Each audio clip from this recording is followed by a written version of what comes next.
Tonight, I'll be reading from a book called The Tao of Pooh.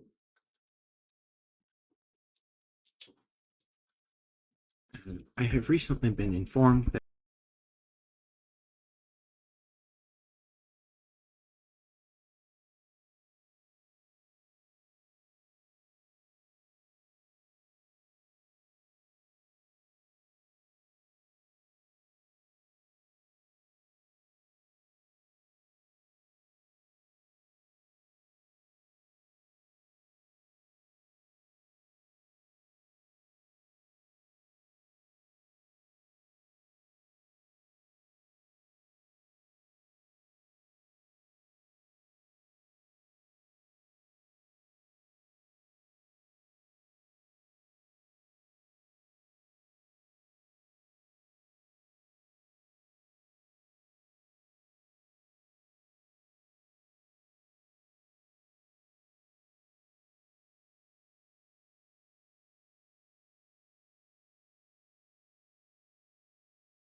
I have recently been informed that my gain is on the low side.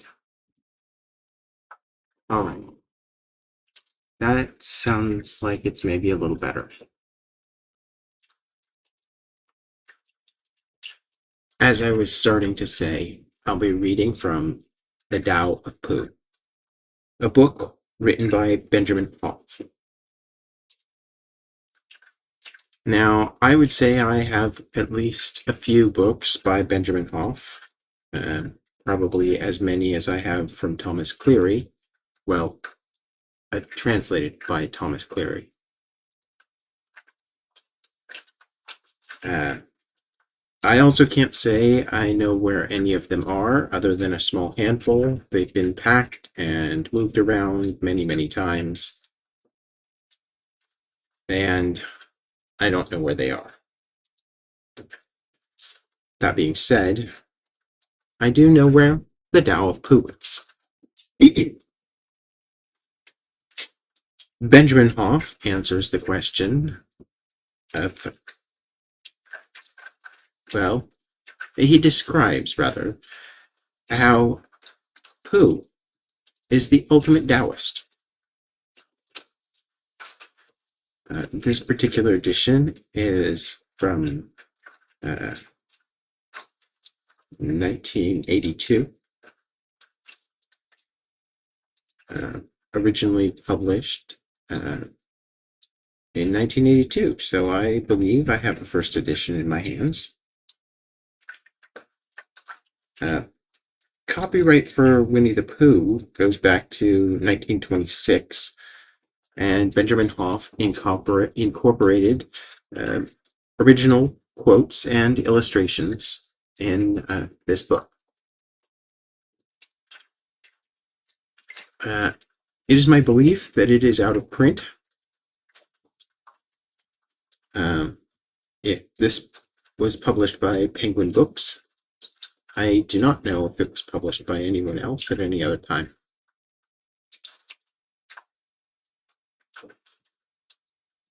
So let's begin. The Tao of Pooh.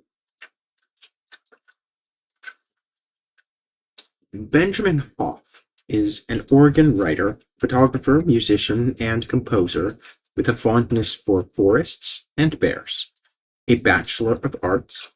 He thinks his degree was in Asian art, but then he hasn't looked at it for a while, and it may not be. He was, until recently, a Japanese-trained fine pruning specialist. He now writes full-time. Well, most of the time. The rest of the time, he practices Taoist yoga, Tai Chi Chuan, stunt kite flying, boomerang shaping, and ouch throwing, and Taoist tennis, whatever that is. He also enjoys sleeping and lying about on the floor. He is the author of the Tao of Pooh, the Death of Piglet, and The Singing Creek Where the Willows Grow, The Mystical Nature, Diary of Opal Whitling, all of which are available in Penguin.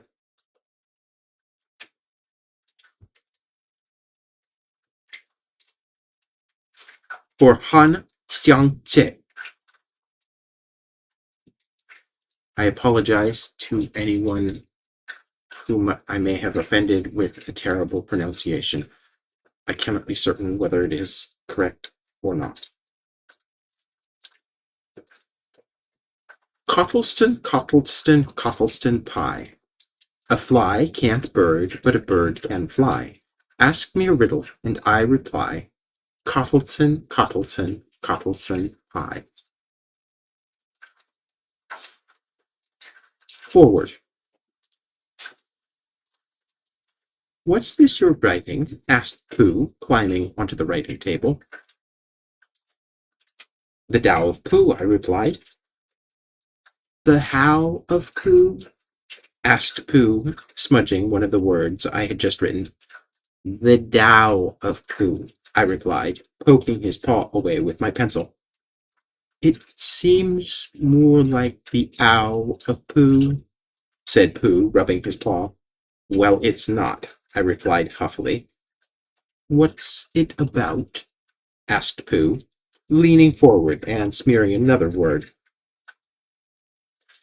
It's about how to stay happy and calm under all circumstances, I yelled. Have you read it? Asked Pooh.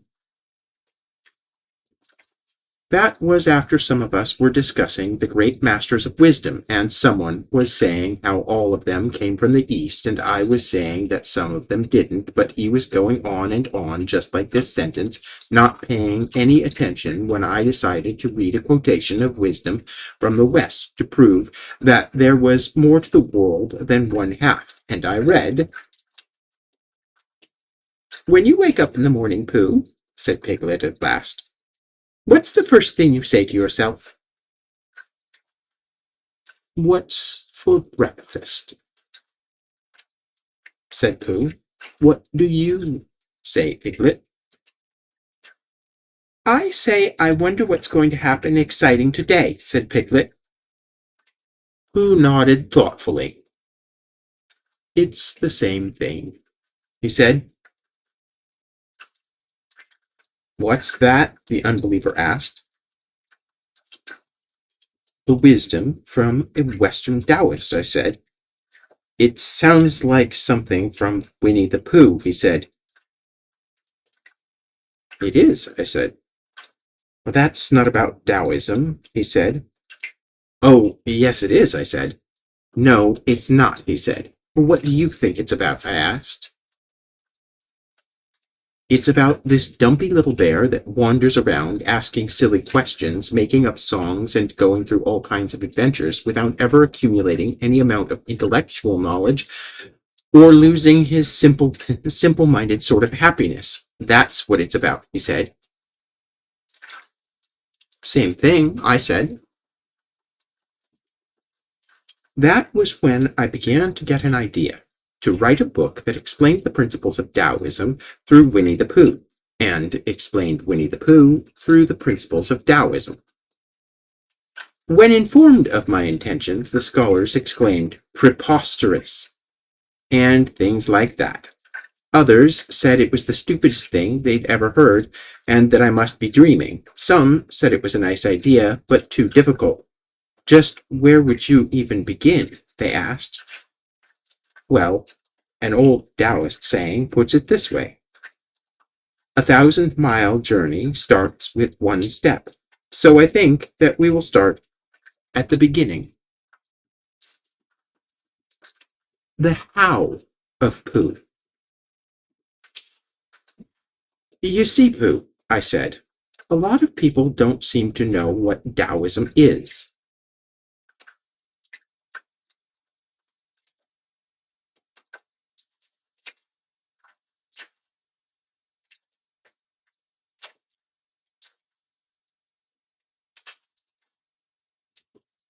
Yes, said Pooh, blinking his eyes.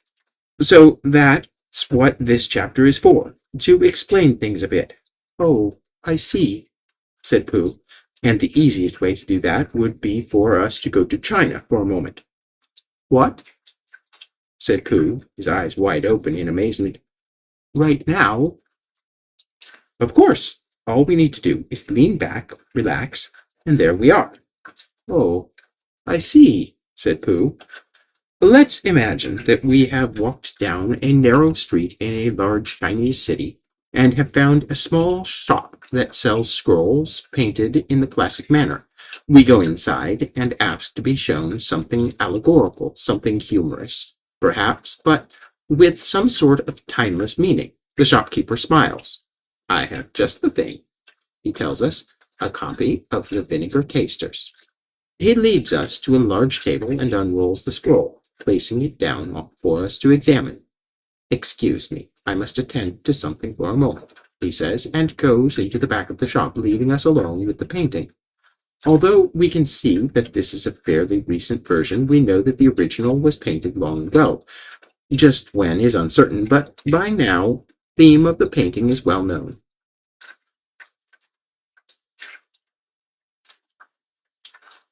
We see three men standing around a vat of vinegar.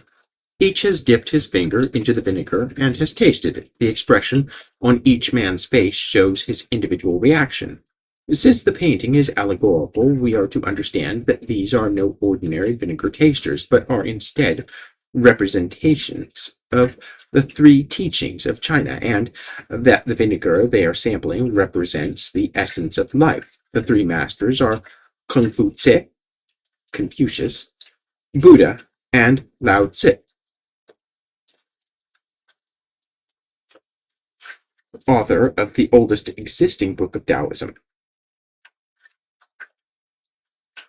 The first has a sour look on his face. The second wears a bitter expression, but the third man is smiling. Do Kung Fu Tse.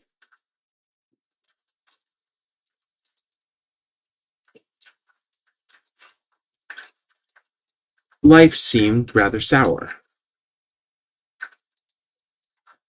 He believed that the present was out of step with the past, and that the government of man on earth was out of harmony with the way of heaven, the government of the universe. Therefore, he emphasized reverence for the ancestors as well as for the ancient rituals and ceremonies in which the emperor, as the son of heaven, acted as intermediary between limitless heaven and limited earth. Under Confucianism, the use of precisely measured court music, prescribed steps, actions, and phrases all added up to an extremely complex system of rituals, each used for a particular purpose at a particular time. A saying was recorded about Kung Fu Tzu. If the mat was not straight, the master would not sit. This ought to give an indication of the extent to which things were carried out under Confucianism.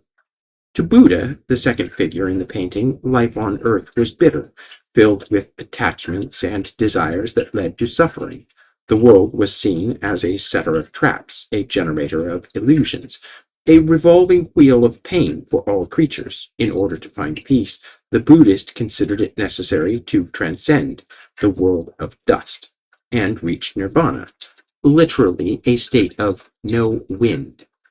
Although the essentially optimistic attitude of the Chinese altered Buddhism considerably after it was brought in from its native India, the devout Buddhist often saw the way to nirvana interrupted all the same by the bitter wind of everyday existence. To Lao Tzu, the harmony that naturally existed between heaven and earth from the very beginning could be found by anyone at any time, but only by following the rules of the Confucianists, or rather, only by not following the rules of the Confucianists.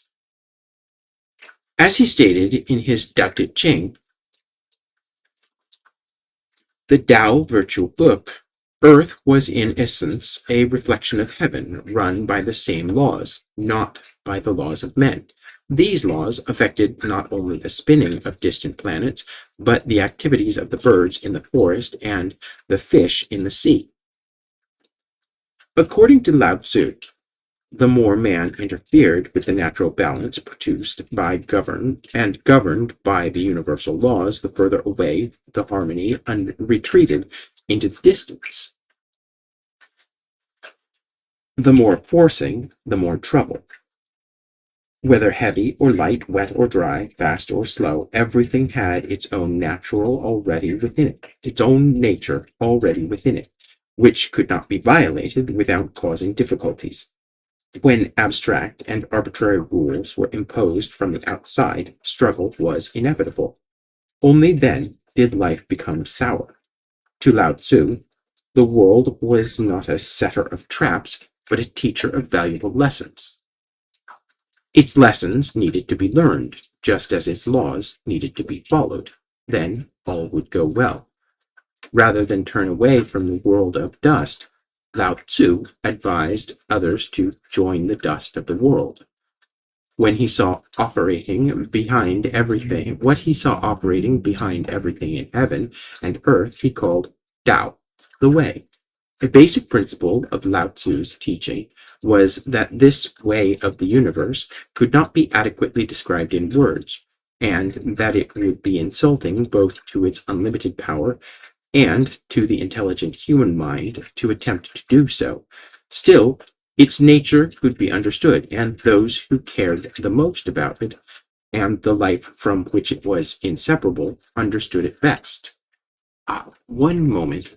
I'm going to retrieve something I left in the other room.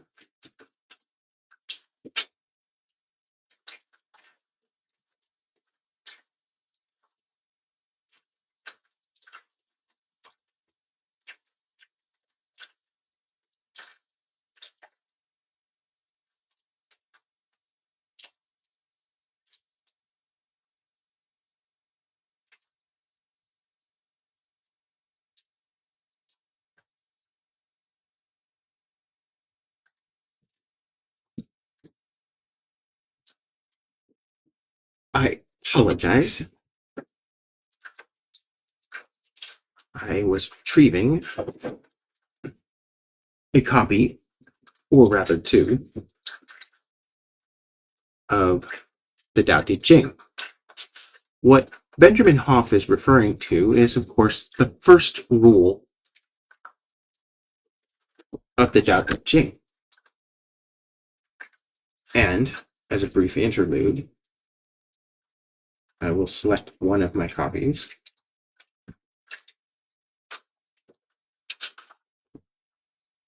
It is, in fact, he is referring to Lao Tzu's very first line. The Tao that can be told is not the eternal Tao. If you can explain the Tao, you cannot explain the Tao. Bit of a paradox.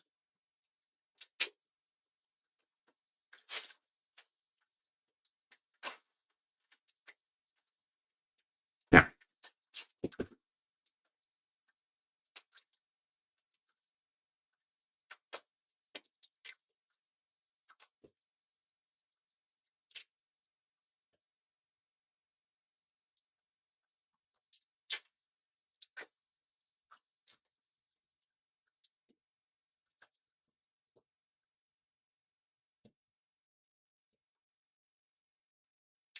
A basic principle of Lao Tzu's teaching was that this way of the universe could not be adequately described in words, and that it would be insulting both to its unlimited power and to the intelligent human mind to attempt to do so. Still, its nature could be understood, and those who cared the most about it and the life from which it was inseparable understood it best. Over the centuries, Lao Tzu's classic teachings were developed and divided into philosophical, monastic, and folk religious forms. All of these could be included under the general heading of Taoism, but the basic Taoism that we are concerned with here is simply a particular way of appreciating, learning from, and working with whatever happens in everyday life. From the Taoist point of view, the natural result of this harmonious way of living is happiness. You might say that happy serenity is the most noticeable characteristic of the Taoist personality, and a subtle sense of humor is apparent even in the most profound Taoist writings, such as the 2,500-year-old Tao Te Ching. In the writings of Taoism's second major writer, Zhuangzi, quiet laughter seems to bubble up like water from a fountain. But what does that have to do with vinegar? Asked Pooh. I thought I had explained that, I said. I don't think so, said Pooh. Well then, I'll explain it now. That's good, said Pooh. In the painting, why is Lao Tzu smiling? After all, that vinegar that represents life must certainly have an unpleasant taste, as the expressions on the faces of the other two men indicate. But through working in harmony with life's circumstances, Taoist understanding changes what others may perceive as negative into something positive. From the Taoist point of view, sourness and bitterness come from the interfering and unappreciative mind. Life itself, when understood and utilized for what it is sweet. That is the message of the vinegar tasters. Sweet? You mean like honey? Asked Pooh. Well, maybe not that sweet, I said. That would be overdoing it a bit. Are we still supposed to be in China? Pooh asked cautiously. No, we're through explaining, and now we're back at the writing table. Oh. Well, we're just in time for something to eat, he added, wandering over to the kitchen cupboard. Chapter 2. The Tao of Pooh. We were discussing the definition of wisdom late one night, and we were just about to fall asleep from it all when Pooh remarked that his understanding of Taoist principles had been passed down to him from certain ancient ancestors.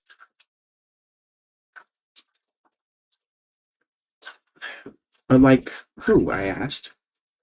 Like Pu Dao Tzu, the famous Chinese painter, Pooh said. That's Wu Dao Tzu. Oh, what about Li Pu, the famous Taoist poet? Pooh asked cautiously. You mean like Poe? I said. Oh, said Pooh, looking down at his feet. Then I thought of something. That doesn't really matter anyway, I said, because one of the most important principles of Taoism was named after you. Really? Pooh asked, looking more hopeful. Of course. Pooh, the uncarved block. I'd forgotten, said Pooh. So here we are about to try to explain Pooh, the uncarved block, in the classical Taoist manner. We won't try too hard to explain too much, because that would only confuse things, and because it would leave the impression that it was all only an intellectual idea that could be left on the intellectual level and ignored. Then you could say, well, this idea is all very nice, but what does it amount to? So instead, we will try to show what it amounts to in various ways. Pooh, by the way, is pronounced sort of like poo, but without so much ooh. Like the sound you make when blowing a bug off your arm on a hot summer day. Before we bring our resident expert in for a few illuminating remarks, let's explain something. The essence of the principle of the uncarved block is that things in their original simplicity contain their own natural power, power that is easily spoiled and lost when that simplicity is changed for the written character Pooh. That typical Chinese dictionary will give a definition of natural, simple, plain, honest. Pooh is composed of two separate characters combined. The first, the radical, or root meaning one, is for tree or wood. The second, the phonetic or sound giving one, is the character for dense growth or thicket. So from tree in thicket or wood not cut comes the meaning of things in their natural state, what is generally represented in English versions of Taoist writing as the uncarved block.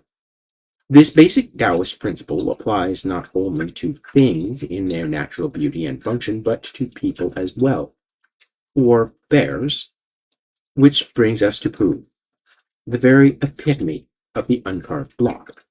As an illustration of the principle, he may appear a bit too simple at times.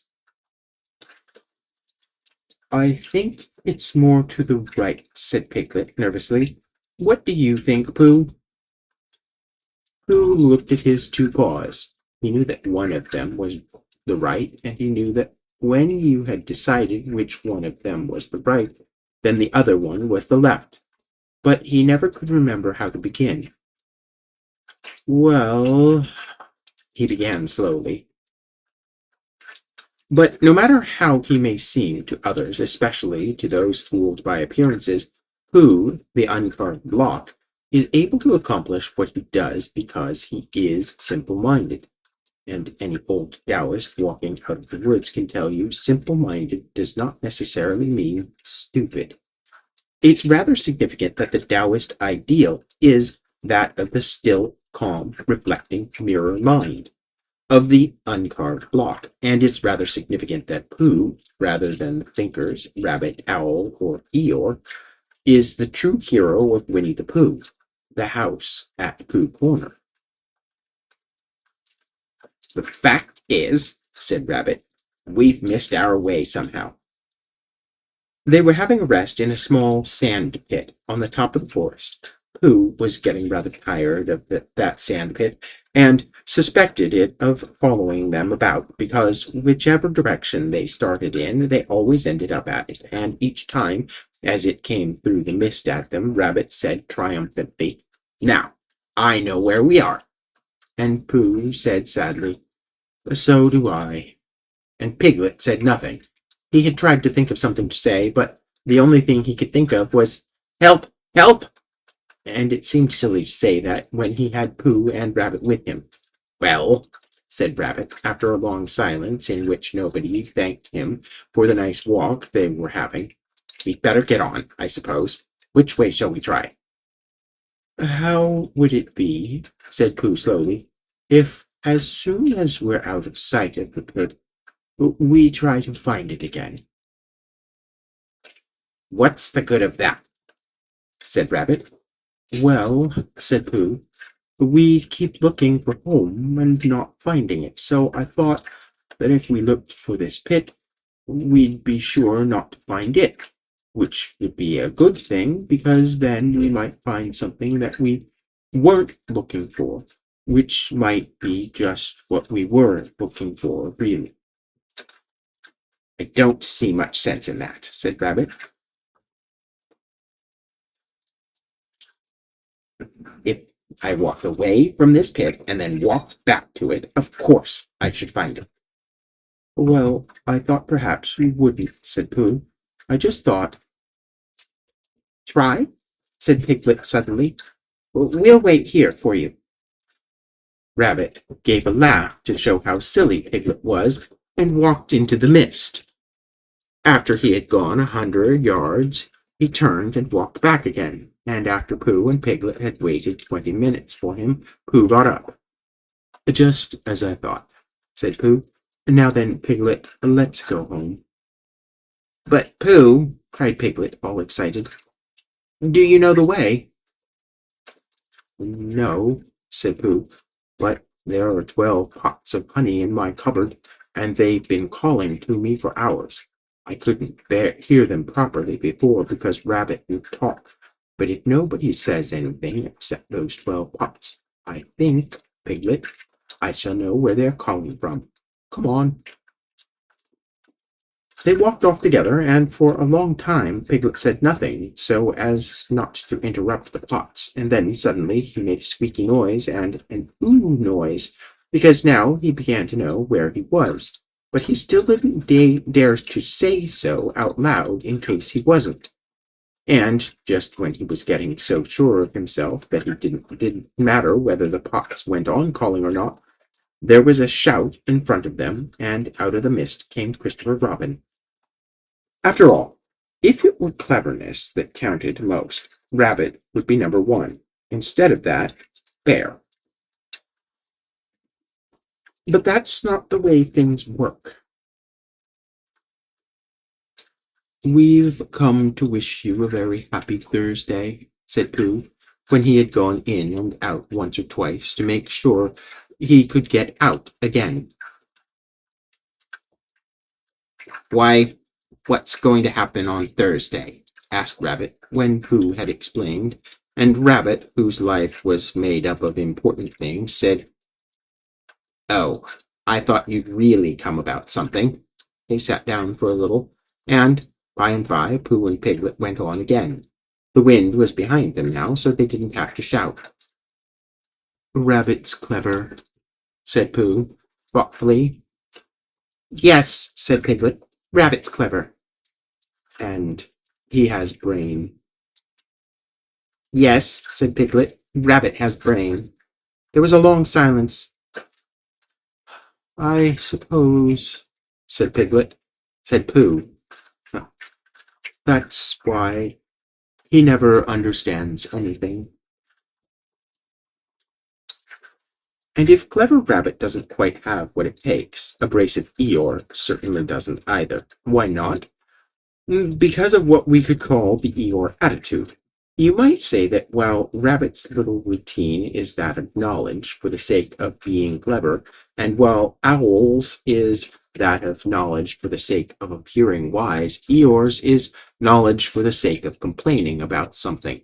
As anyone who doesn't have it can see, the Eeyore attitude gets in the way of things like wisdom and happiness and pretty much prevents any sort of real accomplishment in life. Eeyore, the old gray donkey, stood by the side of the stream and looked at himself in the water. "Pathetic," he said. "That's what it is. Pathetic." And he turned and walked slowly down the stream for 20 yards, splashed across it, and walked slowly back on the other side. Then he looked at himself in the water again. "As I thought," he said. "No better from this side, but nobody minds. Nobody cares. Pathetic. That's what it is." There was a crackling noise in the bracken behind him, and out came Pooh. "Good morning, Eeyore," said Pooh. "Good morning, Pooh Bear," said Eeyore gloomily. "If it is a good morning," he said, "which I doubt," said he. "Why, what's the matter?" "Nothing, Pooh Bear, nothing. We can't all, and some of us don't. That's all there is to it." It's not that the Eeyore attitude is necessarily without severe sort of humor. "Hello, Eeyore," they called out cheerfully. "Ah," said Eeyore, "lost your way?" "We just came to see you," said Piglet, "and to see how your house was. Look, Pooh, it's still standing." I know, said Eeyore. Very odd. Somebody ought to have come down and pushed it over. We wondered whether the wind would blow it down, said Pooh. Ah, that's why nobody's bothered, I suppose. I thought perhaps they'd forgotten. It's just that it's really not so awfully much fun.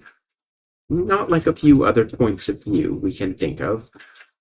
A little too complex or something. After all, what is it about Pooh that makes him so lovable? Well, to begin with, said Pooh. Yes, well, to begin with, we have the principle of the uncarved block. After all, what is the most appealing thing about Pooh? What else but, oh, well, to begin with, simplicity. The simplicity of the uncarved block. And the nicest thing about that simplicity is its useful wisdom. The what is there to eat variety wisdom you can get at it. Considering that, let's have Pooh describe the nature of the uncarved block. All right, Pooh, what can you tell us about the uncarved block? The what? Asked Pooh, sitting up suddenly and opening his eyes. The uncarved block. You know. Oh, oh, what do you have to say about it? I didn't do it, said Pooh. You, it must have been Piglet, he said. I did not, squeaked Piglet. Oh, Piglet, where did you... I didn't, Piglet said. Well, then, it was probably Rabbit, said Pooh. It wasn't me, Piglet insisted. Did someone call? Said Rabbit, popping up from behind a chair. Oh, Rabbit, I said. Oh, we're talking about the uncarved block. Haven't seen it, said Rabbit, but I'll go ask Owl. That won't be I began. Too late now, said Pooh. He's gone. I never even heard of the uncarved block, said Piglet. Neither did I, said Pooh, rubbing his ear. It's just a figure of speech, I said. A what of who? Asked Pooh. A figure of speech. It means that, well, the uncarved block is a way of saying, like Pooh. Oh, is that all? Said Piglet. I wondered, said Pooh. Pooh can't describe the uncarved block to us in words. He just is it. That's the nature of the uncarved block. A perfect description. Thank you, Pooh. Not at all, said Pooh.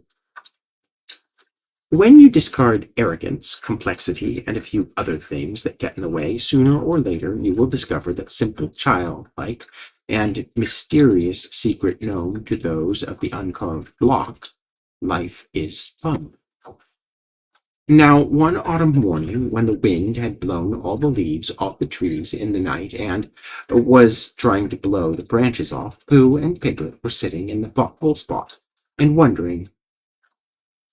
What I think, said Pooh, is I think we'll go to Pooh Corner and see Eeyore, because perhaps his house has been blown down, and perhaps he'd like us to build it again.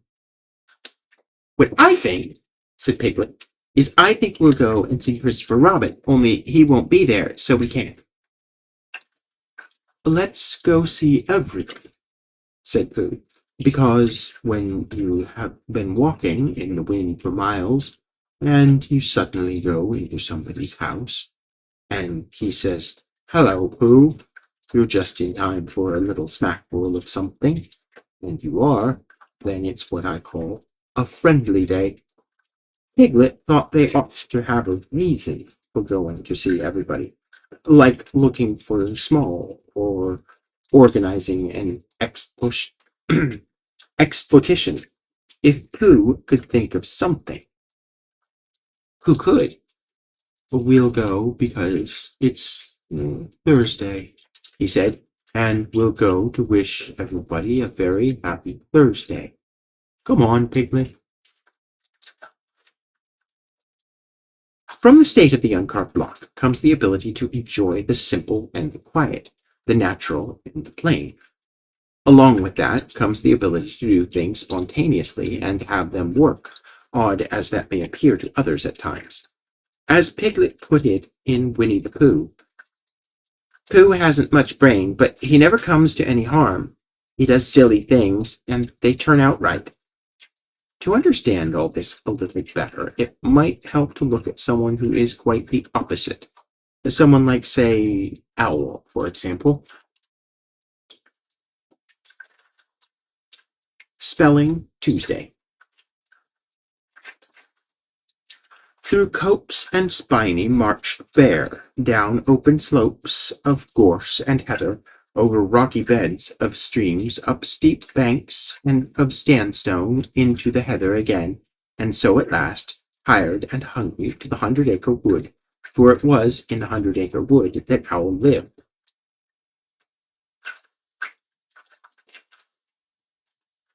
And if anyone knows anything about anything, said the Bear to himself, it's Owl. Who knows something about something, he said. Or my name's not Winnie the Pooh, he said, which it is, he added. So there you are.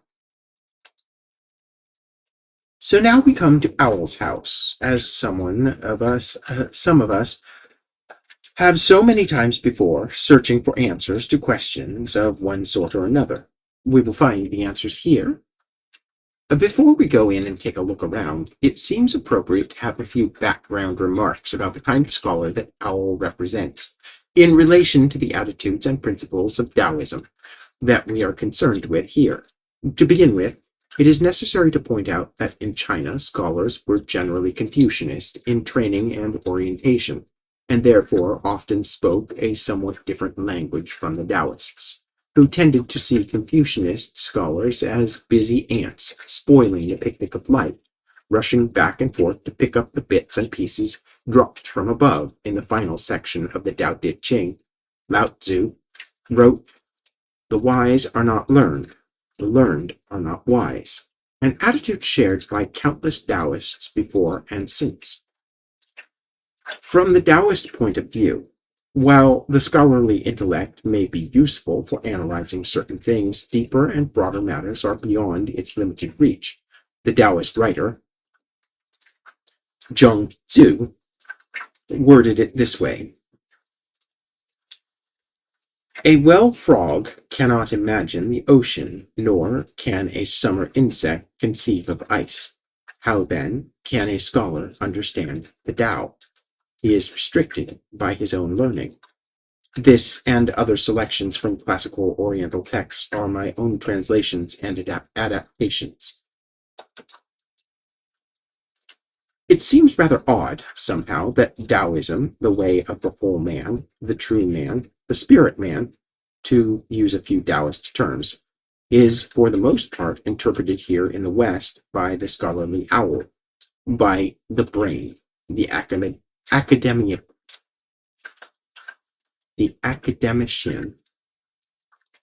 the dry-as-dust, absent-minded professor. Far from reflecting the Taoist ideal of wholeness and independence, this incomplete and unbalanced creature divides all kinds of abstract things into little categories and compartments while remaining rather helpless and disorganized in his daily life. Rather than learn from Taoist teachings and from direct experience, he learns intellectually and indirectly from books. And since he doesn't usually put Taoist principles into practice in an everyday sort of way, his explanations of them tend to leave out some rather important details, such as how they work and where you can apply them. On top of that, it is very hard to find any of the spirit of Taoism in the lifeless writings of the humorless academic mortician, whose bleached-out scholarly dissertations contain no more of the character of Taoist wisdom than does the typical wax museum. But that is the sort of thing we can expect from the abstract owl, the dried-up Western descendant of the Confucianist dedicated scholar who, unlike his noble but rather unimaginative ancestor, thinks he has some sort of monopoly on... "Oh, what's that?" Pooh interrupted. "Oh, what's what?" I asked. "What you just said, the Confucianist dissectated scholar." Well, let's see. The Confucianist desiccated scholar is one who studies knowledge for the sake of knowledge, and who keeps what he learns to himself or to his own small group, writing pompous and pretentious papers that no one else can understand, rather than working for the enlightenment of others. How's that? Much better," said Pooh. "Owl is about to illustrate the Confucianist desiccated scholar," I said.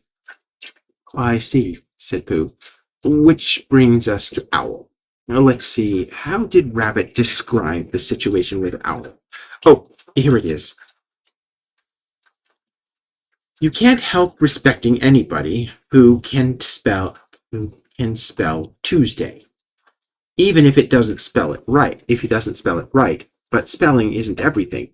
There are days when spelling Tuesday simply doesn't count. By the way, Pooh, how do you spell Tuesday?" "Spell what?" asked Pooh. "Tuesday, Monday, Tuesday." "My dear Pooh," said Owl, "everybody knows that it's spelled with a two. "Is it?" asked Pooh.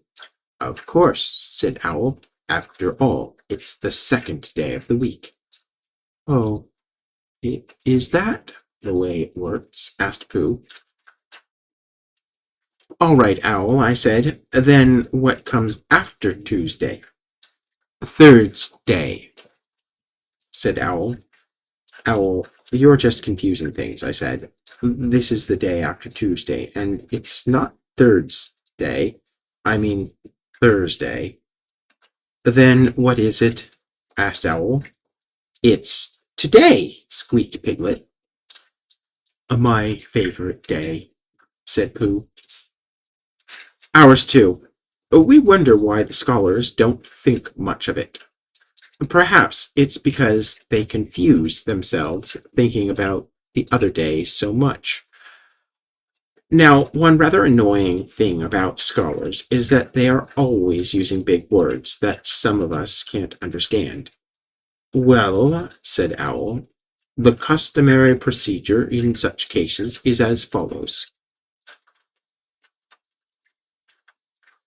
"What does customony proceed cake mean?"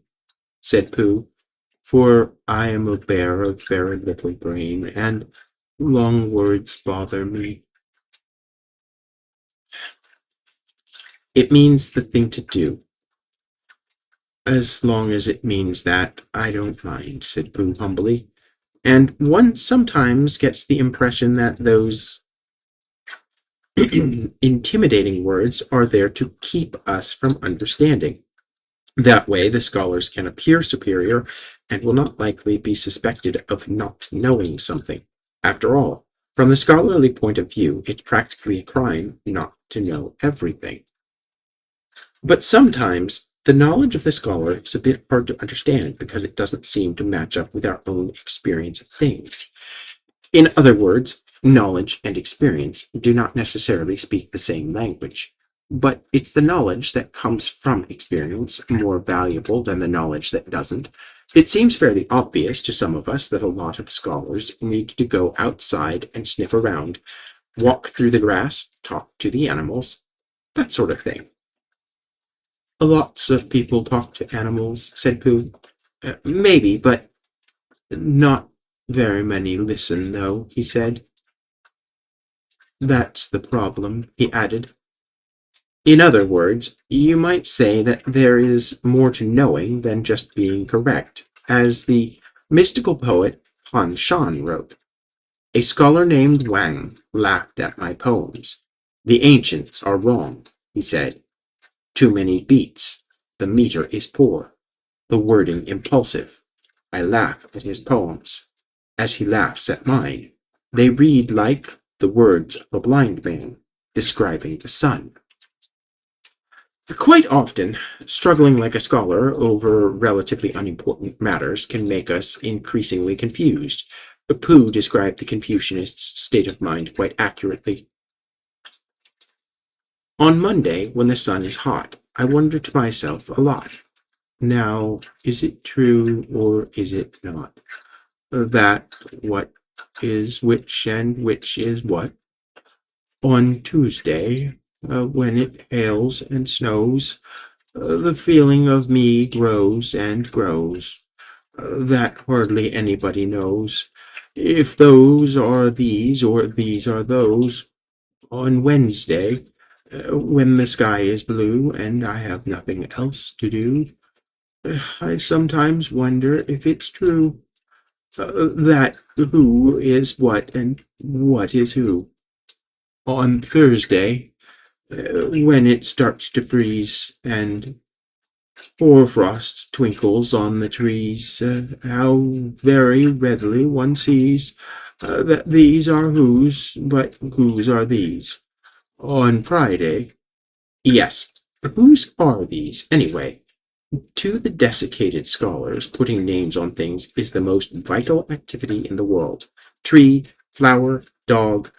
But don't ask them to prune the tree, plant the flower, or take care of the dog, unless you enjoy unpleasant surprises. Living, growing things are beyond them, it seems. Now, scholars can be very useful and necessary in their own dull and unamusing way. They provide a lot of information. It's just that there is something more. And that something more is what life is really about. Oops. Say, Pooh, have you seen my other pencil? I saw Owl using it a little while ago, said Pooh. Oh, here it is. What's this? Aardvarks and their aberrations. Beg pardon, said Pooh. Aardvarks and their aberrations. What Owl is writing about. Oh, were they? Said Pooh. Say, this pencil's all chewed up. One more funny thing about knowledge, that of the scholar, the scientist, or anyone else. It always wants to blame the mind of the uncarved block, what it calls ignorance, for problems that it causes itself either directly or indirectly through its own limitations, nearsightedness, or neglect. For example, if you build your house where the wind can blow it over, then let it go to pieces while you worry about how to spell marmalade, what is likely to happen? Of course, anyone knows that. Yet when Owl's house falls down, what does he have to say about it? Pooh, said Owl severely, what did you do that? Did you do that? No, said Pooh humbly. I don't think so. Then who did? I think it was the wind, said Piglet. I think your house is blown down. Oh, is that it? I thought it was Pooh. No, said Pooh.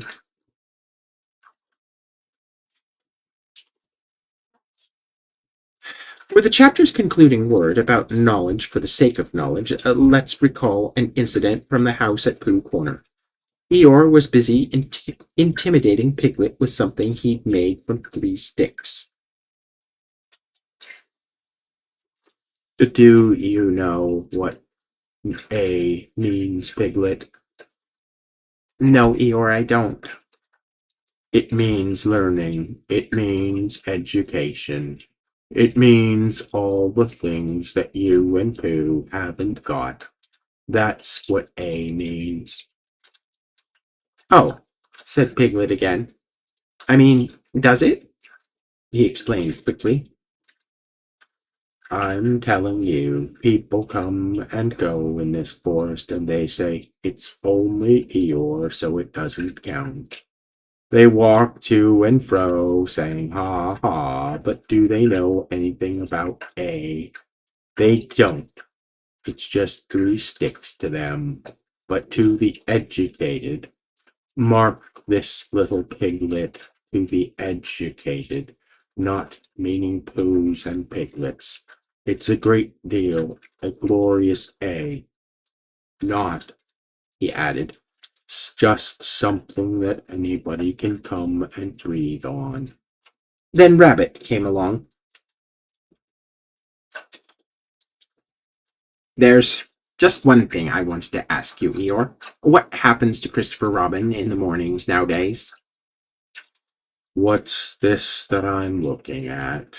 Said Eeyore, still looking at it. 3 sticks, said Rabbit promptly. You see, said Eeyore to Piglet. He turned to Rabbit. I will now answer your question, he said solemnly. Thank you, said Rabbit. What does Christopher Robin do in the morning? He learns. He becomes educated. He interrogates. I think that is the word he mentions. But I may be referring to something else. He instigates knowledge in my small way. I also, if I have the word right, am doing what he does. That, for instance, is an A, said Rabbit, but not a very good one. Well, I must get back and tell the others. Eeyore looked at the sticks, and then he looked at Piglet. He knew. You mean this A thing that is a thing Rabbit knew? Yes, Eeyore. He's clever, Rabbit is. Clever, said Eeyore scornfully, putting a foot heavily on his 3 sticks. Education, said Eeyore bitterly, jumping on his 6 sticks. What is learning? Asked Eeyore, as he kicked his 12 sticks into the air. A thing Rabbit knows. Ha! So there. I know something Rabbit doesn't know, said Piglet. Oh, what's that? I asked. Well, I can't remember what it's called, but... Oh, yes, that's what's coming up next, I said. Oh, what is it called, said Piglet, tapping his foot. Well, let's see. Cottleston pie.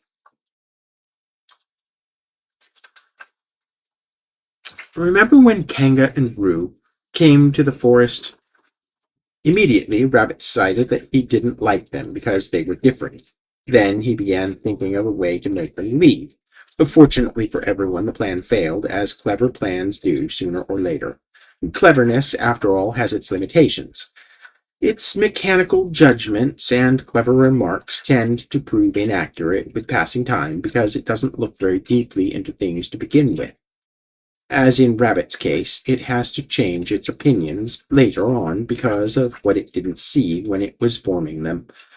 The thing that makes someone truly different, unique in fact, is something that cleverness cannot really understand. We will refer to that special something here as inner nature. Since it's pretty much beyond the power of the intellect to measure or understand, we will have Pooh explain it to us, which he will do by way of the Cottleston pie principle. Ahem. Excuse me a moment. Yes, Pooh. Me explain it, said Pooh behind his ball. Well, yes, I thought you might be nice. Why don't you explain it? Asked Pooh. Well, I thought it would be better if you did, somehow. I don't think that's such a good idea, he said. Why not? Because when I explain things, they get in the wrong places, he said. That's why. All right, I'll explain it, but you can help out every now and then. How does that sound? Much more like it, said Pooh. Let's see. The Cobblestone Pie principle is based upon the song Cobblestone Pie, which Pooh sang in Winnie the Pooh. Say, Pooh, maybe you'd better sing it again, in case anyone's forgotten. Certainly, said Pooh. Now, let me see. Cottleston, Cottleston, Cottleston Pie. A fly can't bird, but a bird can fly. Ask me a riddle, and I reply. Cottleston, Cottleston, Cottleston Pie. Cottleston, Cottleston, Cottleston Pie. A fish can't whistle, and neither can I. Ask me a riddle, and I reply. Cottleston, Cottleston, Cottleston Pie. Cottleston, Cottleston, Cottleston Pie. Why does a chicken? I don't know why. Ask me a riddle, and I reply. Cottleston, Cottleston, Cottleston Pie. Now, let's start with out. Oh, yes, that was very nice, Pooh. Don't mention it. Let's start with the first part. A fly can't bird, but a bird can fly. Very simple. It's obvious, isn't it? And yet, you'd be surprised how many people violate this simple principle every day of their lives and try to fit square pegs into round holes, ignoring the clear reality that things are as they are. We will let a selection of the writings of Zhang Tzu illustrate. Guizhu said to Zhang Tzu, I have a large tree which no carpenter can cut into lumber. Its branches and trunk are crooked and tough, covered with bumps and depressions. No builder would turn his head to look at it. Your teachings are the same, useless, without value. Therefore, no one pays attention to them. As you know, Zhang Tzu replied, a cat is very skilled at capturing its prey. Crouching low, it can leap in any direction, pursuing whatever it is after. But when its attention is focused on such things, it can be easily caught with a net. On the other hand, a huge yak is not easily caught or overcome. It stands like a stone or a cloud in the sky, but before all its strength, it cannot catch a mouse. You complain that your tree is not valuable as lumber, but you could make use of the shade it provides, rest under its sheltering branches, and stroll beneath it, admiring its character and appearance, since it would not be endangered by an axe. What could threaten its existence? It is useless to you only because you want to make it into something else, and do not use it in its proper way. In other words, everything has its own place and function. That applies to people, although many don't seem to realize it, stuck as they are in the wrong job, the wrong marriage, or the wrong house.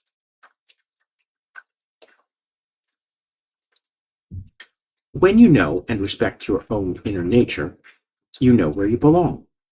You also know where you don't belong.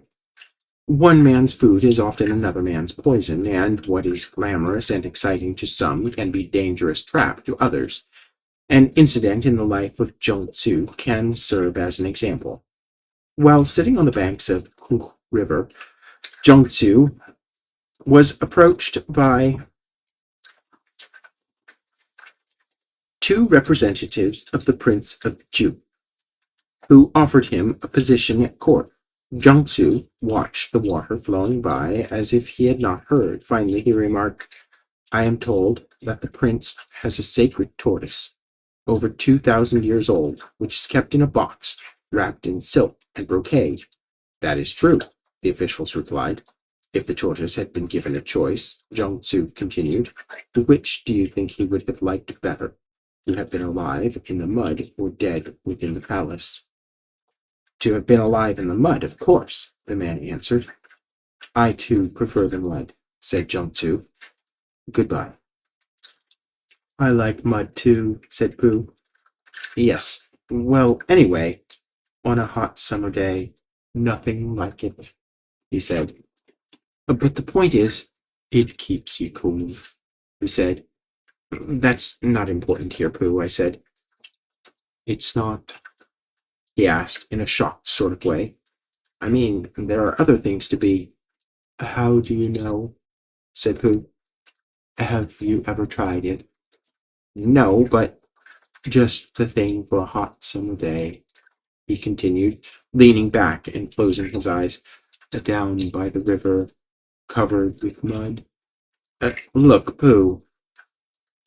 Mud's nice, said Piglet, walking over to the writing table and looking up at us. It adds color to your skin. Can't say I ever cared for it, said Owl, lying over and perching on the lamp. It sticks in one's feathers. Rather disagreeable. You see, I said, everyone's different. That's what we were discussing. I thought we were discussing mud, said Piglet. So did I, said Pooh. Well, I must get back to my encyclopedia, said Owl.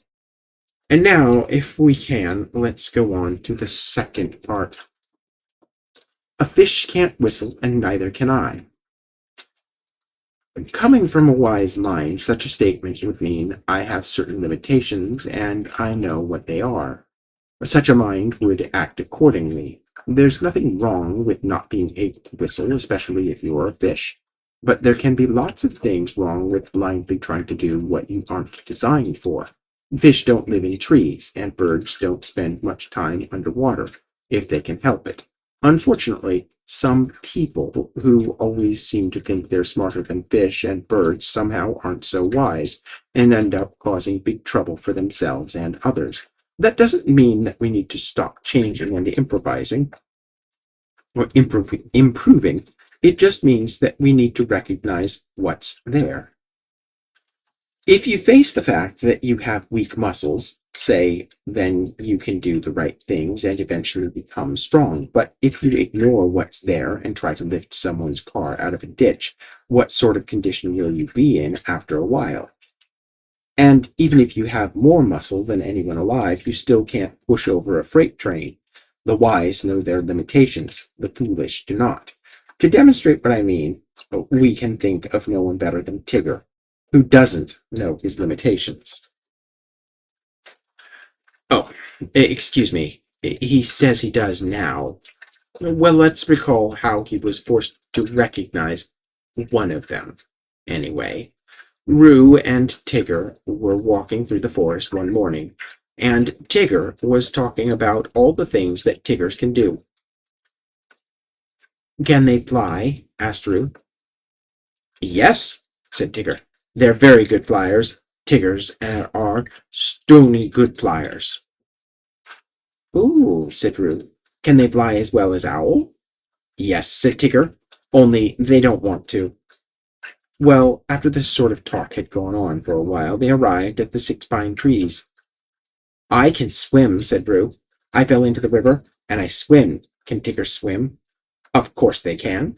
Tiggers can do everything. Can they climb trees better than Pooh? Asked Roo, stopping under the tallest pine tree and looking up at it. Climbing trees is what Tiggers do best, said Tigger. Much better than Pooh's. And the next thing they knew, they were stuck in the tallest pine tree.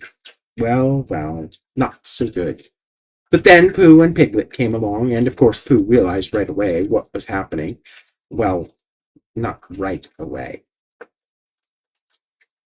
It's a jaguar, he said.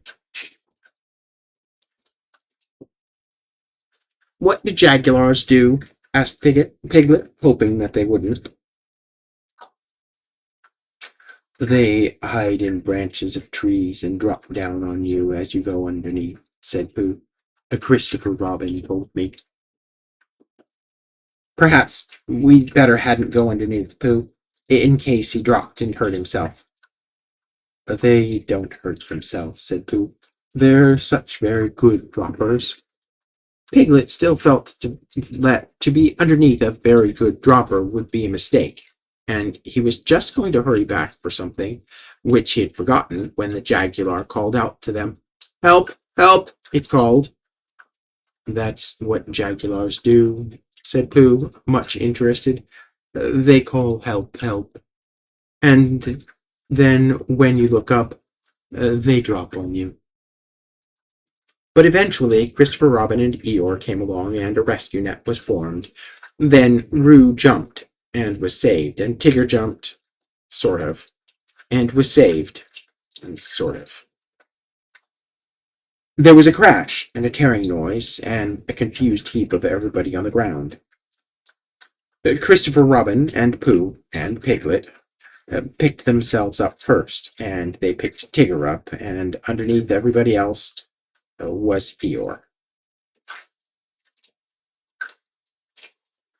Quite a bit of trouble you put everyone through, wasn't it, Tigger? I learned from the experience, though, he said a bit evasively. Oh, did you? Of course, you won't find me doing anything like that again, he said in a confident sort of way. That's good, I said.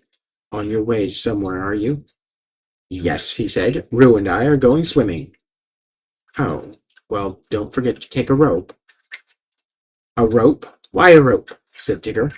Oh, just in case you see somebody fall in, I said. Now, why didn't I think of that? Said Tigger. A saying from the area of Chinese medicine would be appropriate to mention here. One disease, long life. No disease, short life. In other words, those who know what's wrong with them and take care of themselves accordingly will tend to live a lot longer than those who consider themselves perfectly healthy and neglect their weaknesses. So in that sense, at least, a weakness of some sort can do you a big favor, if you acknowledge that it's there. The same goes for one's limitations, whether Tiggers know it or not, and Tiggers usually don't. That's the trouble with Tiggers, you know. They can do everything. Very unhealthy. Once you face and understand your limitations, you can work with them, instead of having them work against you and get in your way, which is what they do when you ignore them, whether you realize it or not. And then you will find that in many cases your limitations can be your strengths. For example, when Owl's house fell down, who was able to escape, even though there was a heavy branch across the door, and the only way out was through a letter slot. A Piglet, the very small animal. Now, the last part of the principle, why does a chicken, I don't know why. Why does a chicken do what it does? You don't know. Neither do we. Neither does anyone else. Science likes to strut around and act smart by putting its labels on everything, but if you look at them closely, you'll see that they don't really say much. Genes, DNA, just scratching the surface. Instinct, you know what that means. Curious. Why do birds fly south for the winter? Science. Instinct. It means we don't know. The important thing is, we don't really need to know. We don't need to imitate nearsighted scientists, which peers at the world through an electron microscope, looking for answers it will never find and coming up with more questions instead. We don't need to play abstract philosopher, asking unnecessary questions and coming up with meaningless answers. What we need to do is recognize inner nature and work with things as they are. When we don't, we get into trouble.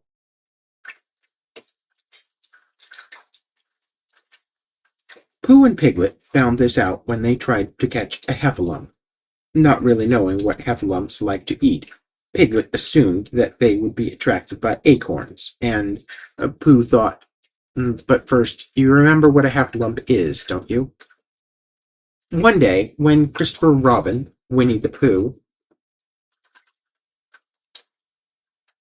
and Piglet were all talking together, Christopher Robin finished the mouthful he was eating and said carelessly, I saw a heffalump today, Piglet. What was it doing? Asked Piglet.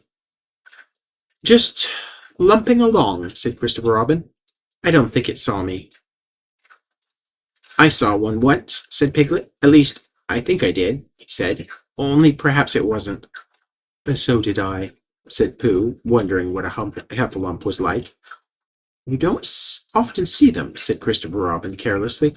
Not now, said Piglet. Not at this time of year, said Pooh.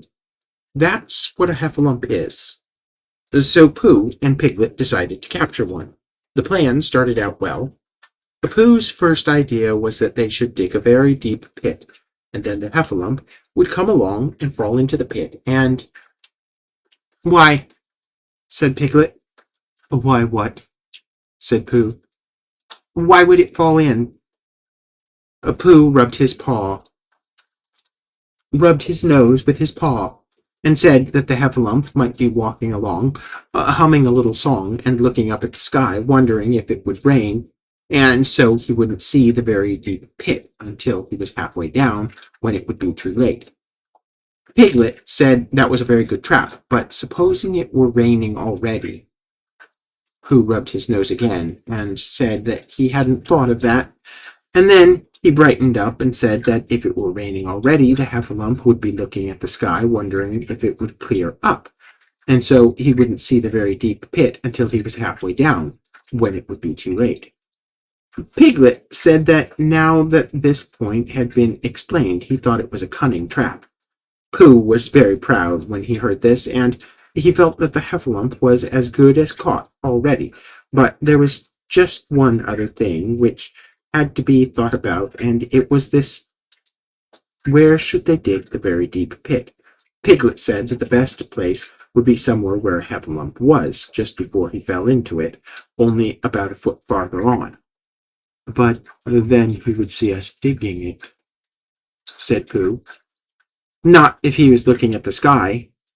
It sounds easy, doesn't it? Let's see. First you dig a hole, making sure that it's big enough for a heffalump. And the best way to make sure that the heffalump gets into the trap once you've made it is to put something that heffalumps like into it, such as a bag of peanuts or honey, said Pooh. Honey? A jar of honey, said Pooh. Are you sure? A big jar of honey, Pooh insisted. Who ever heard of heffalumps liking honey? Sticky, gooey, how would they ever? The best thing, said Pooh. All right, honey. You put the honey in the trap, and before you know it, you've caught a... something went wrong. That's not a heffalump, but what is it? Maybe Piglet will find out when he goes to see what's in the trap. Help! Help! Cried Piglet. A heffalump! A horrible heffalump! And he scrambled off as hard as he could, still crying out, Help! Help! A horrible heffalump! A hellable horralump! A hoffable hella horrump! And he didn't stop crying and scampering until he got to Christopher Robin's house. Whatever's the matter, Piglet? Said Christopher Robin, who was just getting up. Said Piglet, breathing so hard he could hardly speak. A heffalump. Where? Up there, said Piglet, waving his paw. What did it look like? Like it had the biggest head you ever saw, Christopher Robin. A great enormous thing, like nothing. A huge big, well, I don't know, like an enormous big nothing, like a jar. So the honey wasn't such a good thing to use after all. We didn't think that it really matched the nature of heffalumps somehow. Now that we know the principle, we can... Oh, it's you, Pooh. Muffle, waffle, cottleston pie, muffle, waffle. I beg your pardon. Tell them about cottleston pie. What it means, Pooh whispered a little more clearly. I just did, I said. I mean, tell them what it stands for, said Pooh expectantly. Oh, of course, thank you, Pooh. Pooh wants us to know that the words Cottleston pie are a way of saying inner nature, so by substituting that term for the last line in every verse of the song, we get Ask me a riddle and I reply inner nature. Cottleston pie sounds better, said Pooh. Well, how about this, Pooh? Ask me a riddle and I reply, things are as they are. Better, but it still doesn't rhyme. All right. How's this? Ask me a riddle and I reply, Cottleston, Cottleston, Cottleston pie. Just right, said Pooh. Now that we know the principle, we can look at its applications. As we have likely recognized by now, no two snowflakes, trees, or animals are alike. And no two people are the same either. Everything has its own inner nature, unlike other forms of life. Unlike other forms of life, though, people are easily led away from what's right for them because people have brain, and brain can be fooled. Inner nature, when relied on, cannot be fooled. But many people do not look at it or listen to it, and consequently do not understand themselves very much. Having little understanding of themselves, they have little respect for themselves, and are therefore easily influenced by others. But rather than be carried along by circumstances and manipulated by those who can see the weaknesses and behavior tendencies that we ignore, we can work with our own characteristics and be in control of our own lives. The way of self-reliance starts with recognizing who we are, what we've got to work with, and what works best for us. How would you explain it, Pooh? With a song, he said. A little something I just made up. Well, go ahead. Certainly. Cough. How can you get very far if you don't know who you are?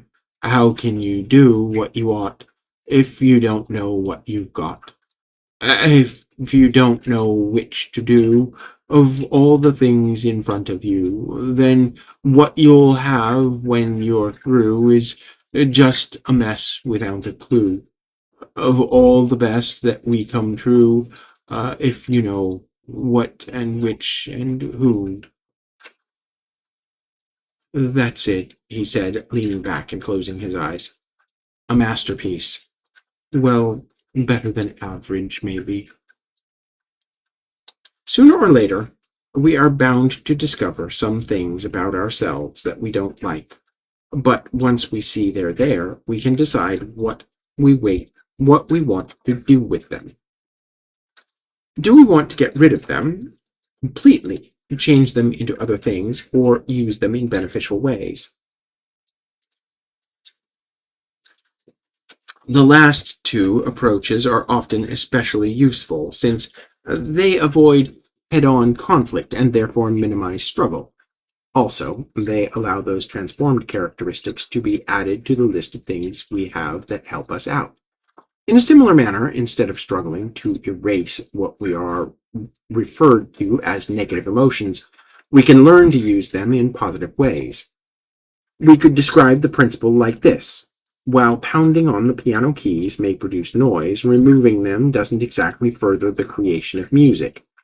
The principles of music and living aren't all that different, we think. Wouldn't you say, Pooh? Say what?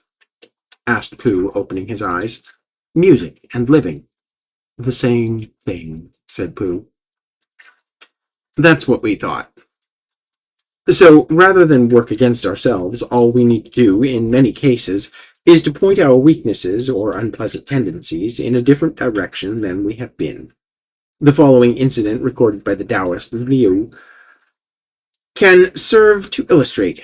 In the state of Chu, a housebreaker became a soldier under the general Zhu Fa, a man known for utilizing the abilities of others to a remarkable degree.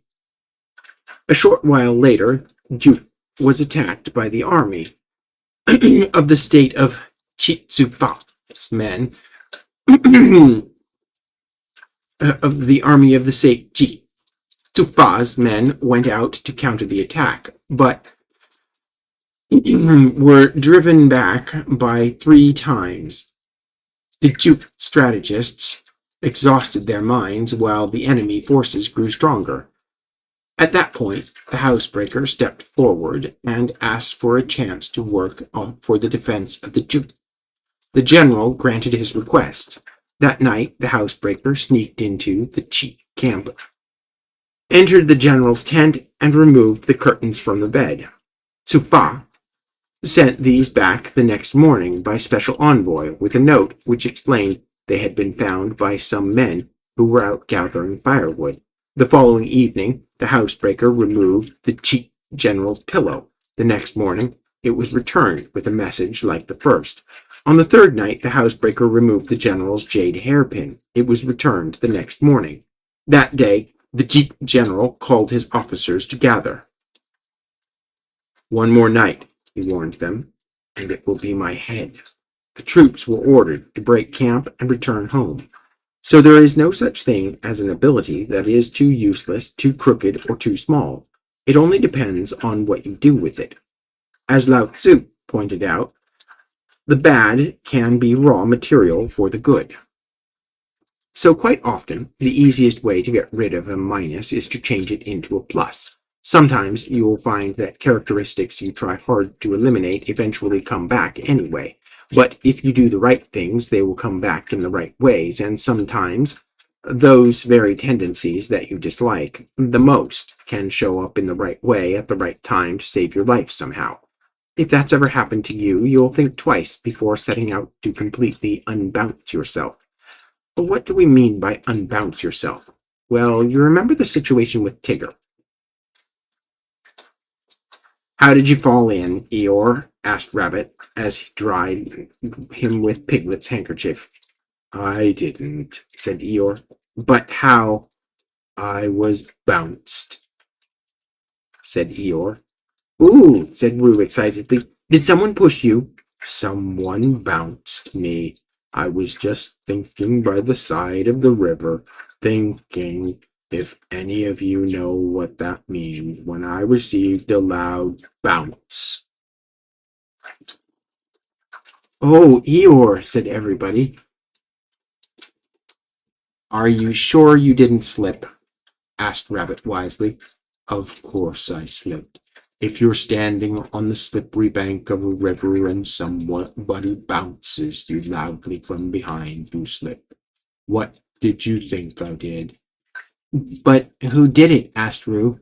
Eeyore didn't answer. "I expect it was Tigger," said Piglet nervously. "But, Eeyore," said Pooh, "was it a joke or an accident? I mean—" "I didn't stop to ask, Pooh. Even at the very bottom of the river, I didn't stop to say to myself, is this a hearty joke, or is it the merest accident? I just floated to the surface and said to myself, it's wet, if you know what I mean." So, to remove the bounce from Tigger, Rabbit came up with another one of his famous plans. Rabbit, Pooh, and Piglet would take Tigger to some place at the top of the forest where he'd never been, and loose him there. And from then on, he would be a small and sorry Tigger who bounced no more. Well, so much for cleverness, as Eeyore might say, because as things turned out, Rabbit got everyone lost, including himself. Everyone but Tigger, that is. Tiggers don't get lost. It so happens not even in the midst of the top of the forest, and that proved to be very useful, because Pooh and Piglet found their way back after a while. "Where's Rabbit?" "I don't know," said Pooh. "Oh, well, I expect Tigger will find him. He's sort of looking for you all." "Well," said Pooh, "I've got to go home for something, and so has Piglet, because we haven't had it yet, and—" "I'll come and watch you," said Christopher Robin. So he went home with Pooh and watched him for quite a long time. And all the time he was watching, Tigger was tearing round the forest, making loud yapping noises for Rabbit. And at last, a very small and sorry rabbit heard him, and the small and sorry rabbit rushed through the mist at the noise, and it suddenly turned into Tigger, a friendly Tigger, a grand Tigger, a large and helpful Tigger, a Tigger who bounced, if he bounced at all, in just the beautiful way a Tigger ought to bounce. Oh, Tigger, I am glad to see you, cried Rabbit. In the story of the ugly duckling, when did the ugly duckling stop feeling ugly? When he realized that he was a swan. Each of us has something special, a swan of some sort, hidden inside somewhere. But until we recognize that it's there, what can we do but splash around, treading water? The wise are who they are. They work with what they've got and do what they can do. There are things about ourselves that we need to get rid of. There are things we need to change. But at the same time, we do not need to be too desperate, too ruthless, too combative. Along the way to usefulness and happiness, many of those things will change themselves, and others can be worked on as we go. The first thing we need to do is recognize and trust our own inner nature and not lose sight of it. For within the ugly duckling is the swan, inside the bouncy tigger is the rescuer who knows the way, and in each of us is something special, and for that we need to keep. For a long time they looked at the river beneath them, saying nothing, and the river said nothing too, for it felt very quiet and peaceful on this summer afternoon. Tigger, is it all right, really? Said Piglet lazily. Of course. Tigger is all right, really, said Piglet lazily. Lazily. Of course he is, said Christopher Robin. Everyone is, really, said Pooh. That's what I think, said Pooh. But I don't suppose I'm right, he said. Of course you are, said Christopher Robin. Now that's about halfway through, and I'm going to call it a night, I think, and check on most probably some laundry that I have to do. We'll take a moment and see if we can't maybe find someone to bounce out to, and return to this another night. Let's see.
I suppose not tonight. I don't see anyone I'm interested in popping out to. So instead, good night.